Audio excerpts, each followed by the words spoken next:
உங்களோட cover letter ரொம்ப இம்ப்ரெசிவாக இருக்குது. Thank you, sir. Let me run this through an AI detector.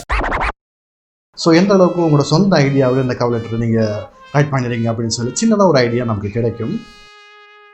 நீங்கள் interview ஒன்று போகிறீங்க, உங்களோட cover letter ரொம்ப இம்ப்ரெசிவாக இருக்குது அப்படின்னு சொல்லிட்டு, இது நீங்கள் உண்மையிலே நீங்கள் எழுதினதா இல்லை Chat GPT யூஸ் பண்ணி நீங்கள் க்ரியேட் பண்ணதா இல்லை நீங்கள் எங்கேருந்து காப்பி பண்ணதா அப்படின்னு சொல்லி உங்களை இன்டர்வியூ பண்ணுற இன்டர்வியூவர் ஒரே ஒரு கிளிக் பண்ணுறது மூலமாக எங்கே சரி உங்களை கண்டுபிடிக்க முடியும் அப்படின்னு சொன்னால் உங்களுக்கு என்ன மாதிரி இருக்கும்?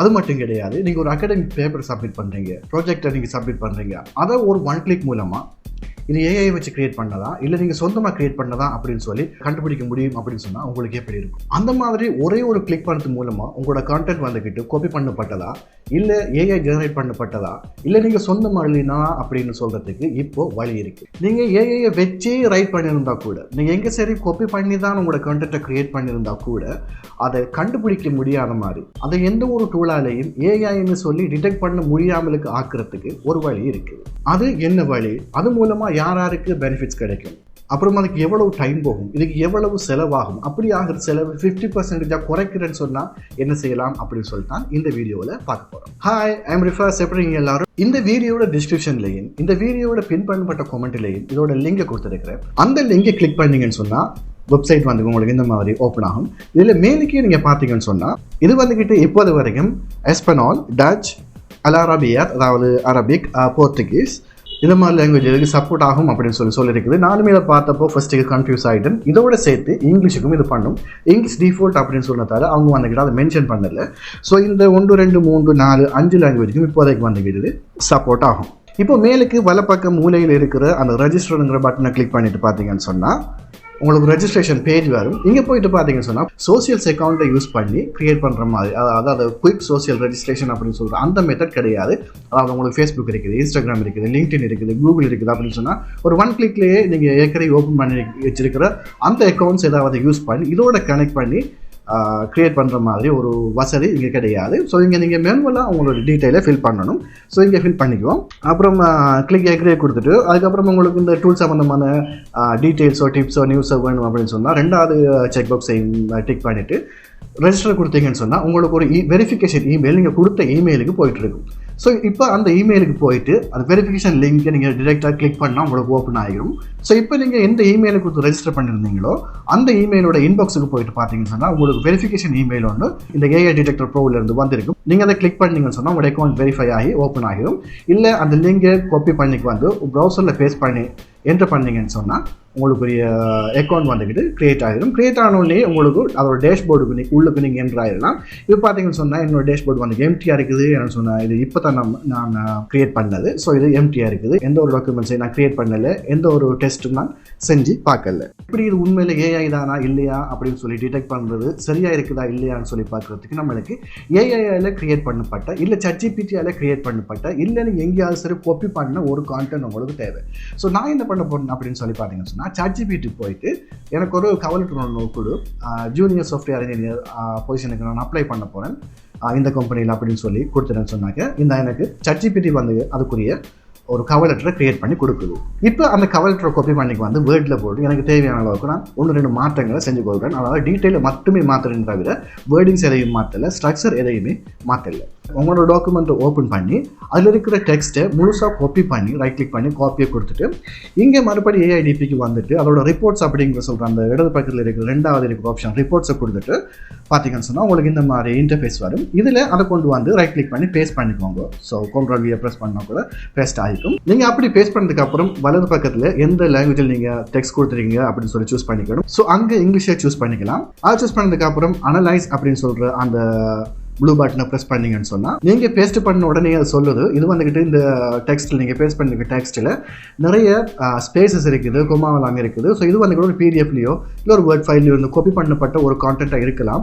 அது வந்துக்கிட்டு உங்களோட எக்யூரேசிலே பிரச்சனை ஒன்று கொண்டு வரலாம். ஸோ கொஞ்சம் அப்படியே பார்த்துக்கலாமா இல்லையான்னு சொல்லி கேட்குது. அது பிரச்சனை இல்லை.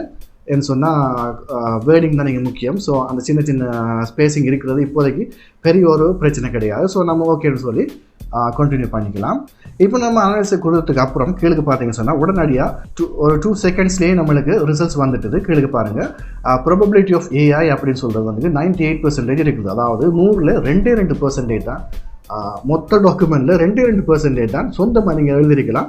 98% வந்துக்கிட்டு இது வந்துக்கிட்டு ஒரு ஏஐ ஜெனரேட்டட் கான்டென்ட் இல்லை Chat GPT கான்டென்ட் அப்படின்னு சொல்லுது. ஸோ இப்போ நம்ம அந்த கான்டென்ட்டுக்குள்ள ஒரு லிங்க் ஒன்று கொடுத்துருக்கோம், நம்ம க்ரியேட் பண்ண டாக்குமெண்ட்டுக்குரிய லிங்க்கு. ஸோ அந்த லிங்கை கிளிக் பண்ணி பார்த்தோம்னு சொன்னால் எந்தெந்த செக்ஷன்ஸ் வந்துக்கிட்டு ஏஐ அப்படின்னு சொல்லுது. முதல்ல அது அந்த ஸ்பேஸ் ஏஐ அப்படின்னு சொல்லியிருக்குது. அது உண்மையிலே ஏஐ கிடையாது, அது பெரிய ஒரு ஸ்பேஸ் இருக்கிறதால ஏஐ அப்படின்னு சொல்லியிருக்குது.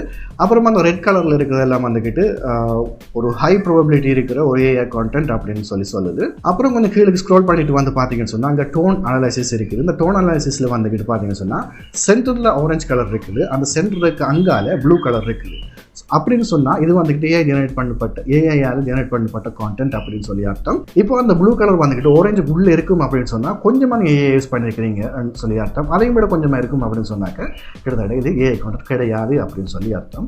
ஸோ அதுக்கு கீழே பார்த்தீங்கன்னு சொன்னால் அடிஷனல் ஸ்டாட்டிஸ்டிக் இதில் வந்துக்கிட்டு ஒரு 100+ சிக்னல்ஸை யூஸ் பண்ணுறோம். இது உண்மையிலே ஏஐ ஜெனரேட் பண்ணப்பட்டதா, காப்பி பண்ணப்பட்டதா, இல்லை ஒரு ஹியூமன் கிரியேட் பண்ணா, ஒரு ஹியூமன் ரைட் பண்ணதா அப்படின்னு சொல்லி நாங்கள் பார்க்குறோம் அப்படின்னு சொல்லி என்னென்ன அவங்க யூஸ் பண்ணுறாங்க அப்படின்னு சொல்லி கீழே தந்துருக்குறாங்க. அது பார்த்தோன்னே எல்லாருக்கும் புரியக்கூடிய ஒரு விஷயம் கிடையாது, பட் விஷுவலாக அவங்க காட்டுறாங்க இந்த மாதிரி ஒரு 100 சிக்னல்ஸை நாங்கள் யூஸ் பண்ணுறோம் அப்படின்னு சொல்லி. அப்புறம் இங்கே பார்த்தீங்கன்னு சொன்னால் உங்களுக்கு நிறைய கலரில் இருக்குது, எல்லோ கலரில், ரெட் கலரில், அப்புறம் கிரே கலரில். இதில் இந்த எல்லோ கலரில் இருக்குது ஓரளவு ஏஐ யூஸ் பண்ணுறது, க்ரீனில் வந்துக்கிட்டு ஹை ப்ராபபிலிட்டியாக இருக்கிறது, ரெட்டில் இருக்கிறது வந்துட்டு பெரும்பாலுமே இருக்கக்கூடியது. ஸோ நீங்கள் அதை கட்டாயமாக மாற்றணும். அப்புறம் இப்போ இந்த கிரேயில் இருக்கிறத பார்த்தீங்கன்னு சொன்னால் அதுவும் வந்துக்கிட்டு ஏஐயில் கிரியேட் பண்ணப்பட்டிருக்கலாம். ஸோ அதை ஹியூமனைஸ் பண்ணணும் அப்படின்னு சொன்னால் அதுக்கு சிமிலர் வேர்ட்ஸ் நிறைய தேவை. அதுக்குரிய சிமிலர் வேர்டை போட்டால், அதாவது ஏஐ டூல் வந்துக்கிட்டு ஒரே வேர்டை இல்லை ஒரு குறிப்பிட்ட அளவான வேர்டை நிறைய வாட்டி யூஸ் பண்ணும். ஸோ அந்த மாதிரி இல்லாமலுக்கு அந்த வேர்டுக்கு ஒரு சிமிலர் வேர்டை போட்டால், அதாவது அதோட மீனிங் மாறாமலுக்கு, அந்த சென்டென்ஸோட மீனிங் மாறாமலுக்கு அந்த வேர்டை மட்டும் மாற்றுறதுக்கு ஒரு மனுஷன் எழுதின மாதிரி அது மாறும் அப்படிங்கிறதுக்காக வேண்டி அது கிரே கலரில் இருக்கிறத ரைட் கிளிக் பண்ணி பார்த்தீங்கன்னு சொன்னால் அதுக்குரிய சிமிலர் வேர்ட்ஸ் நிறையவே உங்களுக்கு பார்க்கலாம். ஸோ இந்த சிமிலர் வேர்ட்ஸில் எந்த வேர்டை போட்டால் இந்த சென்டென்ஸோட மீனிங் மாறாமலுக்கு இருக்கும் அப்படின்னு சொல்லி உங்களுக்கு படுகுதோ நீங்கள் அந்த மாதிரியான வேர்டை நீங்கள் சூஸ் பண்ணிக்கலாம். இப்போ ரேசர் டூல்ஸில் பார்த்தீங்கன்னு சொன்னால் வலது பக்கம் பார்த்தீங்கன்னு சொன்னால் பெட்டர் ரைட்டிங்ஸ் அப்படின்னு சொல்லியிருக்கும். அதாவது பர்ஃபெக்டாக ரைட் பண்ணுறது. ஒரு கவர் லெட்டர் வேணும்னு சொன்னால் இதை விட்ட கவர் லெட்டர் கிடையாது, 100% இதான்டா கவர் லெட்டர் அப்படின்னு சொல்லி க்ரியேட் பண்ணுறதுக்கு ஒரு முறையும். அப்புறம் அது இடது பக்கமாக நம்ம ஸ்லைடர் வந்துக்கிட்டு தள்ளிட்டு போனோம்னு சொன்னால் உண்மையிலே மனுஷன் எழுதியிருக்கிற மாதிரி, அதாவது ஹியூமன் ரைட்டிங்காக இருக்கக்கூடிய மாதிரியான ஒரு சவுண்ட் டோன் வரக்கூடிய மாதிரிக்கும் அதை மாற்றுறதுக்கு இந்த லெவல்ஸை நம்ம சூஸ் பண்ணணும். ஸோ நான் ரெண்டுக்கும் இடையில, அதாவது ரொம்ப பெட்டர் ரைட்டிங்ஸ் இல்லை, ரொம்ப ஹியூமனும் இல்லாத ரெண்டுக்கும் இடையில கொஞ்சம் இருக்கக்கூடிய மாதிரி வச்சுக்கோம். ஏன்னு சொன்னால் இப்போ நம்ம ஏரியா தவிர்த்து நிறைய வெஸ்டர்ன் கம்பெனி பார்த்தீங்கன்னு சொன்னால் நீங்கள் ஏஐ யூஸ் பண்ணுறது ஓகே, பட் அது டூ மச்சாக இருக்கக்கூடாது. அதே டைமில் ரொம்ப பர்ஃபெக்டாக இருந்தால் கூட அது வந்து ஒரு ஹியூமனாக இருக்காது. ஸோ அவங்கள பொறுத்த வரைக்கும் ரொம்ப பர்ஃபெக்ட் எல்லாம் தேவையில்லை. உண்மையில் அவர் ஒரு ஹியூமன், அவரோட எஃபர்ட்டை போட்டு கிரியேட் பண்ணியிருக்கார் அப்படின்னு சொல்லி தெரிஞ்சால் ஓகே. ஸோ நம்ம வந்து சென்டரில் மிடில் வச்சுட்டு நம்மளோட அடுத்த ஸ்டெப்புக்கு போவோம். ஸோ அடுத்த ஸ்டெப்புன்னு சொல்கிறது ஒன்றும் கிடையாது. நம்மளுக்கு தேவையான பேராகிராஃபை, எந்த பேராகிராஃபை நம்ம வந்துட்டு ஹியூமனைஸ் பண்ண போகிறோமோ அந்த பேராகிராஃபை மொத்தமாக ஹைலைட் பண்ணிவிட்டு அல்லது சூஸ் பண்ணிவிட்டு கீழே இருக்கிற சஜஸ்ட் பேராகிராஃப் ஹியூமனைசேஷன் அப்படின்னு சொல்கிற ஆப்ஷனை கொடுத்தோம்னு சொன்னால் நம்மளோட மெஷின் ரைட்டிங்கு, நம்மளோட ஏஐ ரைட்டிங்கை வந்துக்கிட்டு அது மனுஷன் எழுதின மாதிரி மாற்றுறதுக்கு இப்போது ப்ரோசஸ் பண்ணிகிட்டு இருக்குது. ஸோ கீழே அதோட ரிசல்ட்ஸை காட்டும். இங்கே பார்த்தீங்கன்னு சொன்னால் ஆல்டர்னேட்டிவ்ஸ் ஃபார் திஸ் பேராகிராஃப், அதாவது வந்துக்கிட்டு ஏற்கனவே உங்கள்கிட்ட இருக்கிற பேராகிராஃபுக்கு ஆல்டர்னேட்டிவாக நீங்கள் இந்த பேராகிராஃபை யூஸ் பண்ணலாம். இது வந்துக்கிட்டு ஒரு கொஞ்சம் ஹியூமன் கிரியேட் பண்ண மாதிரி இருக்கும் அப்படின்னு சொல்லி காட்டும். நீங்கள் பெருசாக பண்ண வேண்டிய எதுவுமே கிடையாது, காப்பி பண்ணி பேஸ்ட் பண்ண வேண்டிய அவசியம் கூட கிடையாது. கீழே ஹியூமனைஸ் டாக்குமெண்ட் அப்படிங்கிற சொல்கிற அந்த ஆப்ஷனை, அந்த பட்டனு, அந்த வயலட் கலரில் இருக்கிற அந்த பர்பிள் கலரில் இருக்கிற பட்டனை நீங்கள் கிளிக் பண்ணாலே உங்களோட அந்த பேராகிராஃப் வந்துக்கிட்டு ஹியூமனைஸ் பண்ணப்பட்டுரும். அதுக்கப்புறம் நீங்கள் ரீஸ்கேன் டாக்குமெண்ட் ஃபார் ஏஐ அப்படின்னு சொல்லிட்டு ஆப்ஷனை கொடுத்து அந்த பட்டனை கொடுத்து மறுபடி ரீஸ்கேன் பண்ணிங்கன்னு சொன்னால் ஏஐ ஸ்கோரை பாருங்கள். வலது பக்கம் மேன் மூலையில் அந்த க்ரீன் கலரில் பெருசாக சொல்லுது ஹியூமன் டிடெக்டர் லுக்ஸ் கிரேட் அப்படின்னு சொல்லுது. இப்போ இது வந்து உண்மையிலே ஒரு ஹியூமன் எழுதின மாதிரி இருக்குது, இது ஒரு ஏஐ எழுதின மாதிரி கிடையாது அப்படின்னு சொல்லுது. அங்கேயே சொல்லுது பாருங்கள், இதில் வந்து ஒரு 5% தான் ஏஐ கிரியேட் பண்ணியிருக்கணும், மற்றபடி இது ஒரிஜினலாக ஒரு ஹியூமன் எழுதினது தான் அப்படின்னு சொல்லுது. இப்போ அவங்களோட எல்லா பேராகிராஃபையும் நீங்கள் ஹியூமனைஸ் பண்ணுறதுக்கு அப்புறம் அந்த காப்பி டாக்டர் கிளிப் போர்ட் அப்படிங்கிற அந்த பட்டனை ப்ரெஸ் பண்ணிங்கன்னு சொன்னால் உங்களோட மொத்த டாக்குமெண்ட்ஸும் கிளிப் போர்ட்டுக்கு காப்பி ஆகிரும். ஸோ இப்போ நீங்கள் அதை விரும்பின இடத்த பேஸ்ட் பண்ணிக்கலாம். இந்த டூலை யூஸ் பண்ணால் இது ஒரு ஏஐயை யூஸ் பண்ணி கிரியேட் பண்ணப்பட்ட கான்டென்ட்டா இல்லை உண்மையில் ஒரு ஹியூமன் எழுதினதா ரைட் பண்ணதா அப்படின்னு சொல்லுது. அதே நேரத்தில் இல்லை நீங்கள் செக் பண்ணணும்னு சொன்னாலும் இன்னொரு சைட்டில் செக் பண்ணால் இதே மாதிரி எக்குரேட்டாக காட்டுமா இல்லையா, இல்லை இது எந்த அளவுக்கு ஒரு எக்குரேட்டான ஒரு விஷயம் அப்படின்னு சொல்லி பார்க்கறதுக்காக வேண்டி நான் இன்னொரு ஆன்லைன் ஃப்ரீ டூலை, ஒரு ஃப்ரீயான ஆன்லைன் டூலையும் யூஸ் பண்ணி பார்த்தேன். ஸோ நான் கவர் லெட்டர் கிரியேட் பண்ணதுக்கு அப்புறம் Chat GPTல அதை அப்படியே காப்பி பண்ணி வந்து இந்த பேப்பர் சவுண்டில் ஃப்ரீ செக்கரில் கொண்டு வந்து போட்டாக்க செக் பண்ணி பார்த்தேன்னு சொன்னாக்க இதில் 64.1 64.1% வந்துக்கிட்டு எங்கேயும் வந்து காப்பி பண்ணிக்கு வந்த ஒரு கான்டென்ட் ஒரு யூனிக் கான்டென்ட் கிடையாது. ஸோ நிச்சயம் ஏதோ காப்பி பண்ணிக்கிறாங்க அப்படின்னு சொல்லுது. நீங்கள் ஏற்கனவே காலேஜோ ஒரு யூனிவர்சிட்டியை முடிச்ச ஒருத்தராக இருந்தால் உங்களுக்கு தெரிஞ்சிருக்கும். நீங்கள் ப்ரொஜெக்ட் சப்மிட் பண்ணுறப்போ குறைஞ்சது 15 to 20% வந்து சிமிலாரிட்டி இருந்தால் ஓகே. 20% விட கூடுதலான சிமிலாரிட்டியோ ஒரு காப்பி கண்டென்ட்டாவோ ஏதாவது ஒரு பிளாஜரிசம் செக்கிங் டூல் வந்து உங்களை டிடெக்ட் பண்ணுறது அப்படின்னு சொன்னாக்க அந்த ப்ரொஜெக்டை வந்து நான் எக்ஸப்ட் பண்ண மாட்டாங்க. ஸோ இங்கே 64% இருக்குது. ஸோ இது ஒரு 50% அதிகமாகவே இது டாக்குமெண்ட் காப்பி பண்ணியிருக்குது அப்படின்னு சொல்லுது. ஸோ அதுக்கப்புறம் நம்ம இப்போ நம்மளோட ஹியூமனைஸ் பண்ணப்பட்ட, அதாவது அந்த AI Detector Pro-வை நம்ம யூஸ் பண்ணி ஹியூமனைஸ் பண்ண அந்த கான்டென்ட்டை கொண்டு வந்து இங்கே பேஸ்ட் பண்ணிவிட்டு மறுபடி ஸ்கேன் பண்ணி பார்க்குறேன்னு சொன்னாங்க நம்மளுக்கு இந்த ரிசல்ட்ஸ் கிடைச்சிருக்குது. ஸோ இது சொல்லுது 100% ஒரிஜினல் அப்படின்னு சொல்லுது. Well done, your text is unique. So நம்ம AI Detector Pro-வை யூஸ் பண்ணி ஒரு மெஷின் ஒரு Chat GPT கிரியேட் பண்ண அந்த கவர் லெட்டரை ஒரு மனுஷன் எழுதின மாதிரி ஒரு ஹியூமனைஸ் பண்ணதுக்கு அப்புறம் இங்கே கொண்டு வந்து பார்த்தோம்னு சொன்னால் உண்மையிலே ஒரு மனுஷன் ஒரிஜினலாக ரைட் பண்ணியிருக்கிறான் அப்படின்னு சொல்லி இந்த டூல் சொல்லுது. ஸோ பர்ஃபெக்டாக AI Detector Pro அதோட வேலையை பண்ணுது. என்னை பொறுத்த வரைக்கும் AIDP வந்துக்கிட்டு இப்போதைக்கு சின்ன ஒரு விஷயத்தை இம்ப்ரூவ் பண்ணணும். அதாவது டிரெக்டாக வேர்ட் ஃபைலையோ ஒரு டெக்ஸ்ட் ஃபைலையோ ஒரு PDF-ஐயோ அப்லோட் பண்ணி அதை ஸ்கேன் பண்ணக்கூடிய மாதிரி ஆட்டோமேட்டிக்காக அவங்க ஒரு ஃபீச்சர் ஒன்று கொடுக்கணும். ஆனால் இப்போதைக்கு அவங்ககிட்ட இருக்கிற ஃபீச்சர் படி நீங்கள் டிரெக்டாக உங்களோட டாக்குமெண்ட்ஸை அப்லோட் பண்ணி அதை ஸ்கேன் பண்ணி அனலைஸ் பண்ண முடியாது.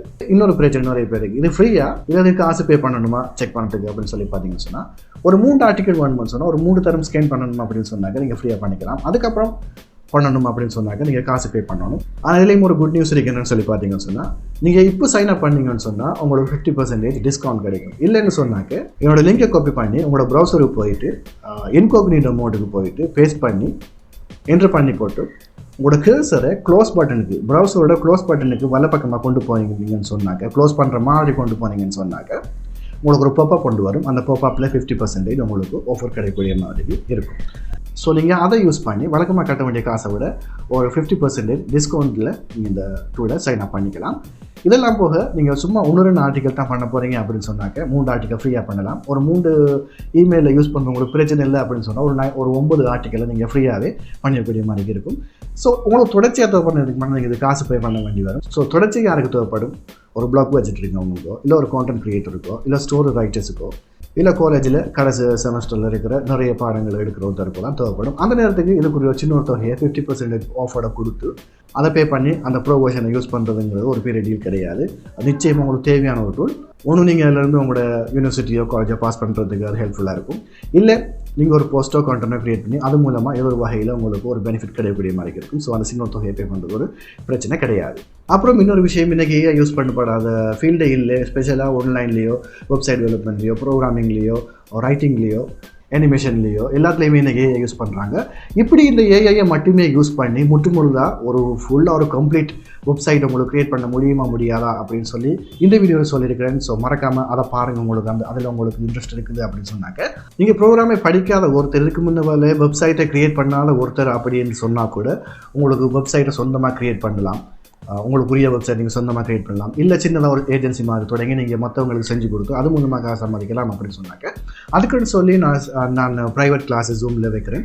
அதில் ஜாயின் பண்ணி எப்படி ஒரு குறுகிய டைமில் எந்த ஒரு கோடிங் நாலேஜும் இல்லாமலுக்கு நீங்கள் கோடிங்கை லேர்ன் பண்ணாமலுக்கு வெப்சைட் க்ரியேட் பண்ணி அது மூலமாக ஆன்லைனில் மணி சம்பாதிக்கணும் அப்படின்னு சொல்லி அறிஞ்சிக்கணும்னு சொன்னால் நான் கீழுக்கு அதுக்குரிய வாட்ஸ்அப் நம்பர் கொடுத்துருக்கேன். அந்த வாட்ஸ்அப்பில் போய்ட்டு உங்கள் டீட்டெயில்ஸ் கொடுத்தீங்கன்னு சொன்னால் நீங்கள் அடுத்த வார பேச்சு ஏதாவது ஒன்றில் ஜாயின் ஆகி நீங்கள் அந்த கிளாஸில் ஜாயின் ஆகி ஆன்லைனில் மணி மேக் பண்ணக்கூடிய மாதிரி இருக்கீங்க. நீங்கள் வெப்சைட் க்ரியேட் பண்ணி இதுக்கு முன்னாடி வெப்சைட் க்ரியேட் பண்ணியிருக்கவே தேவையில்லை, உங்களுக்கு ப்ரோக்ராமிங் தெரிஞ்சிருக்க தேவையில்லை. ஆனால் நீங்கள் வெப்சைட் க்ரியேட் பண்ணலாம் எப்படின்னு சொல்லி அந்த கிளாஸில் உங்களுக்கு கிளியராக ஃபுல் ப்ராக்டிக்கலோட 100% ப்ராக்டிக்கலாக மட்டுமே அந்த கிளாஸில் நீங்கள் படிச்சுக்கலாம். ஸோ இந்த AI Detector Pro சம்மந்தமாக என்ன செட் அவுட் இருந்தால் இல்லை எப்படி நீங்கள் ஒரு AI யூஸ் பண்ணி ஒரு கான்டென்ட் க்ரியேட் பண்ணதுக்கு அப்புறம் அது ஒரு AI ஜெனரேட் பண்ணப்பட்ட கான்டென்ட் தான் அப்படின்னு சொல்லி யாராலையும் டிடெக்ட் பண்ண முடியாமலுக்கு இருக்கணும் அதை எப்படி பண்ணுறது அப்படின்னு சொல்லி தெரியணும். அது சம்மந்தம் மேலும் சில டவுட்ஸ் இருக்குது அப்படின்னு சொன்னால் மறக்காமல் கேளு, கமெண்ட் செக்ஷனில் கேளுங்க. வேறு என்ன சரி ஆன்லைனில் மணி மேக் பண்ணுறதுலையோ இல்லை லேட்டஸ்ட் ஏஐ டெக்னாலஜி சம்மந்தமாக டவுட் இருந்தால் மறக்காமல் கமெண்ட் செக்ஷனில் கேளுங்க. ஸோ எனக்கு டைம் கிடைக்கிற நேரத்துக்கு அதுக்குரிய ரிப்ளையை நான் ஒரு வீடியோவாக பண்ணி போடுவேன். ஸோ உங்களுக்கு இன்னும் யூஸ்ஃபுல்லாக இருக்கும். இந்த AIDPங்கிற இந்த AI Detector Proவோட மெயின் பெனிஃபிட்ஸ் இப்போ என்ன பொறுத்த வரைக்கும் என்னன்னு சொல்லி பார்த்தீங்கன்னு சொன்னால், இது வந்துக்கிட்ட முதல்ல ரியல் டைம் உங்களுக்கு ரிசல்ட்ஸை காட்டும். நீங்கள் அந்த பட்டனை கிளிக் பண்ணால் ஒரு செகண்ட்லேயோ 2 செகண்ட்லேயோ உங்களுக்கு ரிசல்ட்ஸ் இங்கே வருது. ஸோ நீங்கள் ஒரு இன்டர்வியூவராக இருந்தால் அந்த செகண்டே உங்களுக்கு வர டாக்குமெண்ட்ஸை நீங்கள் ஒரு HR டீம் ஒருத்தரன்னு சொன்னால் அந்த செகண்ட்ஸே அது வந்துக்கிட்டு ஒரு AI எடிட் பண்ணப்பட்டதா இல்லை உண்மையில் அப்ளிகன் போட்டதா அப்படின்னு சொல்லி பார்த்துக்கலாம். நீங்கள் ஒரு ப்ரொஃபஸர் அப்படின்னு சொன்னாக்க ஸோ அதுக்கும் நீங்கள் டைம் செலவழிக்க தேவையில்லை. இதில் போடுறது அந்த பட்டனை கிளிக் பண்ணுறது இது ஏஐயா இல்லையா அப்படின்னு சொல்லி அடுத்த செகண்டே உங்களுக்கு தெரிஞ்சிடும். ஸோ இது ஒரு ரியல் டைமில் உங்களுக்கு ஒர்க் பண்ணக்கூடிய ஒரு விஷயம். ஸோ இதுதான் இந்த AI Detector Proவில் என்ன பொறுத்த வரைக்கும் ரொம்ப பெரிய ப்ரோவாக நான் பார்க்குற ஒரு விஷயம். ஸோ இதுகளை தாண்டி கண்டென்ட் க்ரியேட் பண்ணுறதுக்கு சிமிலாரிட்டி இல்லாமல் கான்டென்ட் க்ரியேட்டர்ஸுக்கு இது ஹெல்ப் பண்ணும். அதே டைமில் அகாடமிக் பேப்பர்ஸ் க்ரியேட் பண்ணுறதுக்கும் ஹெல்ப் பண்ணும். ஸோ இந்த மாதிரி வேறு சில யூஸ்ஃபுல்லும் நம்ம இங்கே சொல்லிக்கலாம்.